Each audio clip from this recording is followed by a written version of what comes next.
आणि आता बातमी आहे, राजकीय मित्रपक्ष निधी वाटपामध्ये दुजाभाव करत असल्याचा गंभीर आरोप शिंदे सेनेचे आमदार नरेंद्र भोंडेकर यांनी केलेला आहे। दरम्यान उद्योगमंत्री उदय सामंत यांनी भंडाऱ्याच्या दौऱ्यावर असताना भोंडेकरांची समजूत काढत त्यांना निधीचा शब्द दिला।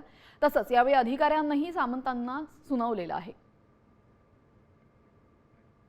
तेवढंच खरं आहे की मागच्या वर्षापासून आम्हाला डीपीडीसी मधून एक सुद्धा रुपया एक फुटी कवडी मिळाले नाही आहे। मी खोटं बोलत नाही, कोणीतरी सिद्ध करून दाखवा डीपीडीसी मधून 1 रुपयापर्यंत मिळाला मला। त्यांना माहिती असायला पाहिजे की आम्हाला निधी मिळाला नाही मिळाला।